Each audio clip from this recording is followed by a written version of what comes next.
Bonjour, au programme aujourd'hui la Honda Jazz hybride, une maison écolo chez Volvo, la suite du puzzle Lamborghini et tout le mondial dans votre poche.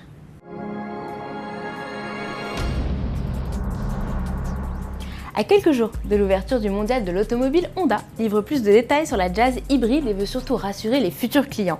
Car si elle se veut écolo, la petite citadine 5 portes n'en a pas pour autant sacrifié l'habitabilité. La Jazz hybride conserve ainsi tous les avantages de la Jazz à moteur thermique, malgré la présence d'un bloc électrique et de batteries réputées pour être des mangeurs d'espace. Alors les accumulateurs ont été intégrés sous le plancher du véhicule, ce qui permet à la Jazz de dégager un volume de coffre de 300 litres, 831 une fois les sièges arrière rabattus. Alors à titre indicatif, la Jazz classique offre un volume de 375 litres, 845 sur la banquette arrière.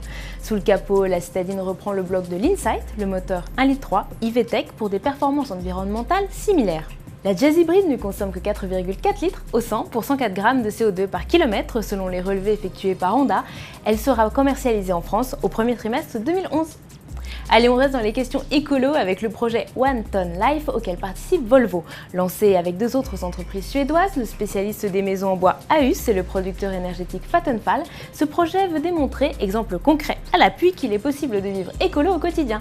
Alors les trois partenaires sont actuellement en train de construire dans la banlieue de Stockholm une maison en bois à faible empreinte écologique. Celle-ci est mieux isolée et alimentée en électricité grâce à des cellules photovoltaïques installées par Vattenfall. Alors ces mêmes cellules permettent de recharger les batteries de la Volvo C30 Drive qui permettra aux habitants de cette maison de se déplacer sans émettre de CO2.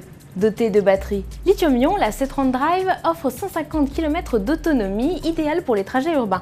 Ne reste qu'à trouver la famille qui acceptera de participer à l'expérience à partir du début 2011. Le but final, limiter dans cette habitation modèle les émissions de CO2 à 1 tonne par an et par habitant contre en moyenne 9 tonnes avec un mode de vie classique.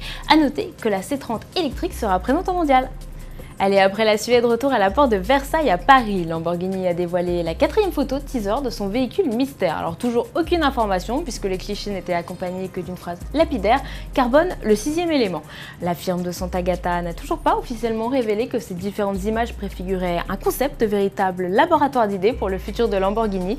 Jeudi, avec l'ouverture du mondial de l'automobile à la presse, le mystère Lambo devrait être percé. Allez, avant de nous quitter, découvrons une petite surprise à retrouver dans votre numéro d'AutoPlus cette semaine, le guide papier du mondial. Petit format à glisser dans la poche, il compile le plan du salon, les infos pratiques, les modèles présentés. Et pour entendre la douce voix des journalistes pendant votre visite, direction l'application gratuite pour iPhone Mondial 2010 développée par AutoPlus. Un audio guide du salon est également disponible pour 1,59 €. La version Android devrait-elle suivre dans la semaine? Allez, à demain sur autoplus.fr.